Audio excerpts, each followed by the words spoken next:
Hey people, it's time to take a look at a golden oldie once again, and first, some history behind it. As time goes on, game studios tend to rise and fall, but there's one that's been around for quite a long while, and it's time to pay our respects and check out one of their better games. So, Raven Software was founded by the Raffle brothers Brian and Steve in 1990, and in their 25 years of experience in the gaming industry, they've dabbled with games both original and licensed. And I'll just mention the original Soldier of Fortune, for example, and the LucasArts games Jedi Academy and Jedi Outcast. Originally inspired by the Dungeons & Dragons tabletop game, they were inspired to make Black Crypt, which at the time was received with quite the favorable reviews, which built up enough renown for them to get a licensed engine that was coded in between the Wolfenstein and Doom engines by John Carmack himself, with which they created Shadowcaster, the RPG FPS that centered around shapeshifting. But after that they dipped their toes in the Doom clone pool with Cyclones, a game that I honestly know next to nothing about. But then came the hour of Heretic, published by the overlords of id Software, with whom they had close ties due to their sweaty, stinky gaming studios residing right on the same street. Id was impressed by Raven Software's artwork, and Raven was blown away with the Wolfenstein 3D engine, and that started this beautiful symbiosis of 90s gaming produce, which would bless us with games like Heretic and Hexen. And this Raven-id relationship shows not only in the engine, but the design as well, for none other than John Romero was put on the producer's chair for this game. And of course, a fantasy game needs a story to go with it, so here we go.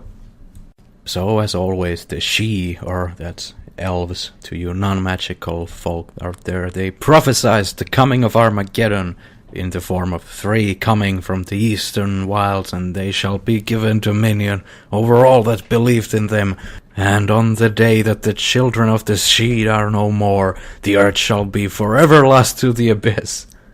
And as always, the elves were right, and all kings of the earth follow the rule of these 3 serpent riders, out of which one, the youngest brother Disparil, lingers behind to ensure their total dominance over the world.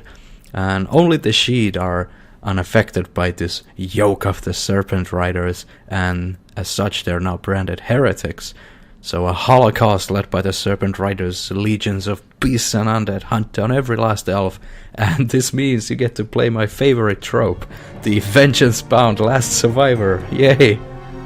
Okay, so, you've played Doom, right? Well, here it is again. It may look and play a little different, but it's back. It may not be as impressive as some total conversion WODs for Doom nowadays, but the additions it brings to the game certainly make for a nice experience, and sadly I think they're a little undercredited when it comes to innovations in the FPS genre. But first, let's go through the basics. The base game featured 3 episodes, out of which the first one was of course free in the shareware format, and the last 2 you'd have to gain by registering the game. The difficulty settings are familiar as well. There's the easy and the medium and the hard, and then on the last difficulty you'll have the super fast enemies who respawn, akin to the nightmare difficulty.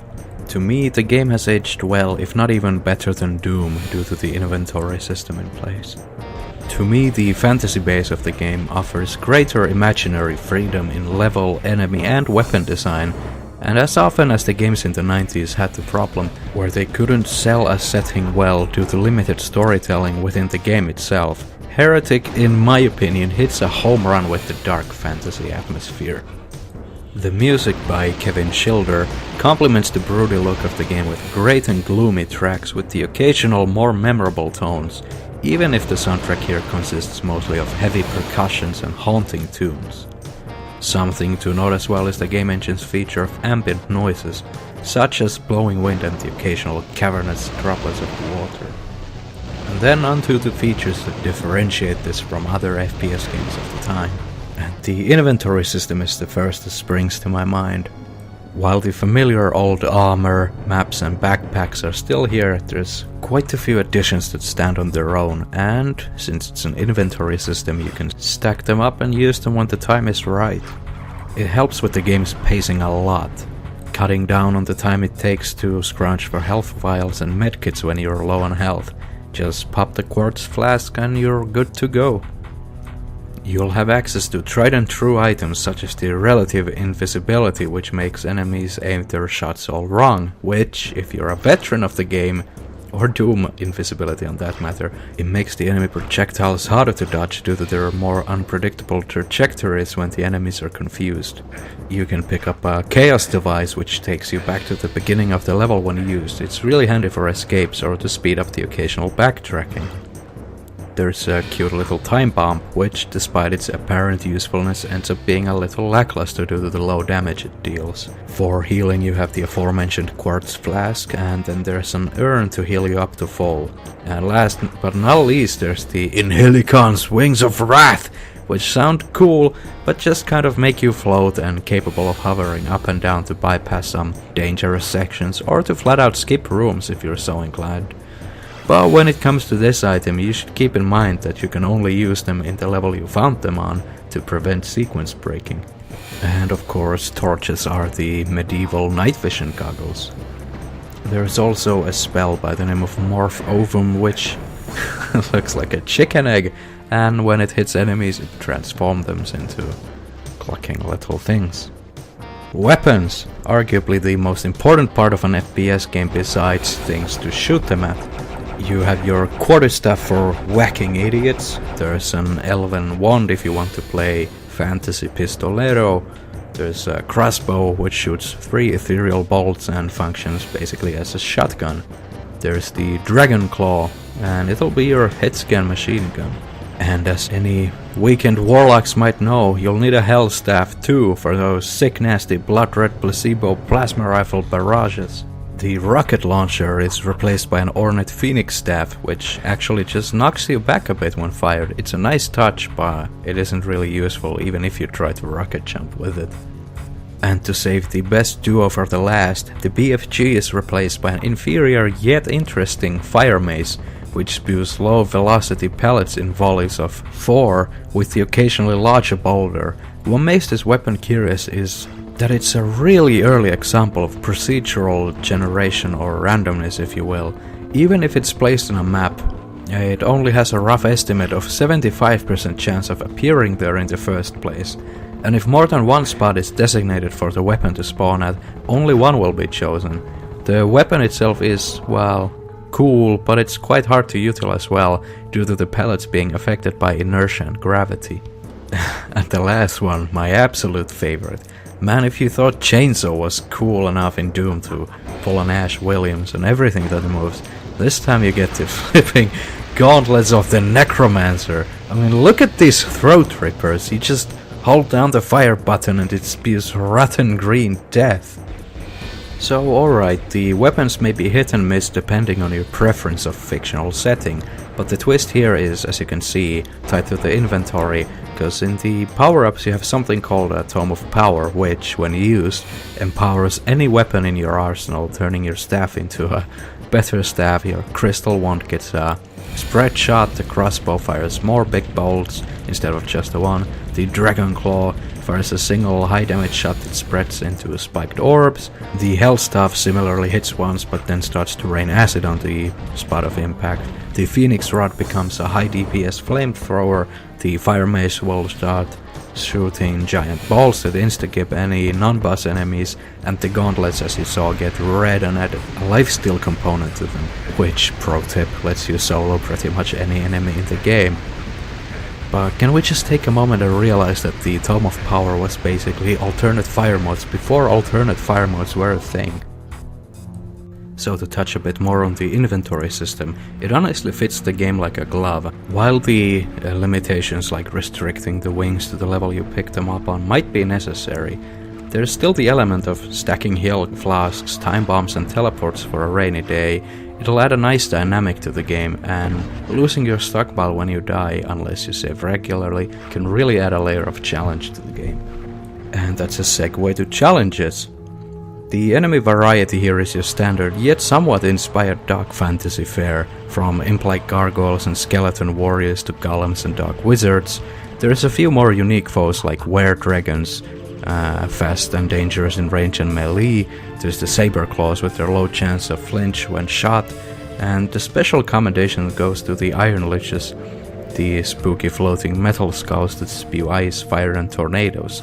The tornadoes, while they throw you around, they won't allow for as many skips as Archvile blasts in Doom did, but they can still help you out with the occasional cliff or two. In addition to the fairly small list of enemies, it doesn't get too boring too quickly, thanks to the secondary, more powerful variants of some of the weaker monsters, as in the gargoyles can gain a ranged attack and extra hit points, the golems turn into nitro golems, who gain a homing ranged ability in addition to becoming impervious to smaller projectiles.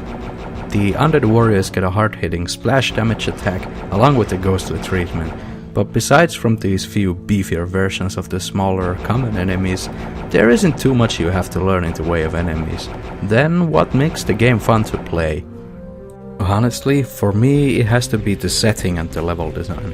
While the keys in the maps are sometimes easy to miss, the levels loop around quite well oftentimes, which cuts time on the backtracking front.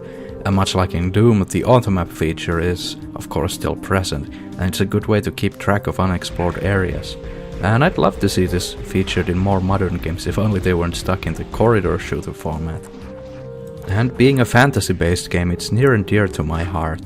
The fantasy elements are best seen in the episodic format, since they follow a theme, like in Doom, from now corrupt citadels and hellish landscapes to the original finale in the sub-ocean stronghold of the Serpent Rider. Sadly, the 2 extra episodes given to the game, due to its retail release, add very little in the form of actual new unseen content, save for the maps of course. But yeah, bottom line, it's a really bleak game. The graphics here are a perfect match to the music and sound design. The sprite art, while understandably aged, are still brilliant to look at, and the designs are innovative and yet strike a similar chord with any dark fantasy ever. There's the Ophidian snakemen golems with their souls that burst out when you kill them, the ominous black and purple colors of the dark wizards. It all looks brilliant, but the levels here are, at least to me, frankly gorgeous for that time. If you take a look at them, there's these nice stained glasses, murals and sigils. They're found here and there, which really do quite a bit to set the broody mood. Sadly for the time, its reception was quite lukewarm. It got called a glorified P-wad and an uninspired Doom clone among many. And a quotation I found from PC Gamer magazine was, "It's not as good as Doom 1 or 2. Still fun, but I'd rather wait for Quake. Thanks." But you know what? Fuck that. Go get Heretic. It's great fun, and if you like fantasy, if you like Doom, then it's a perfect blend. Go get it. Now. Yeah. Thank you for watching. Bye bye.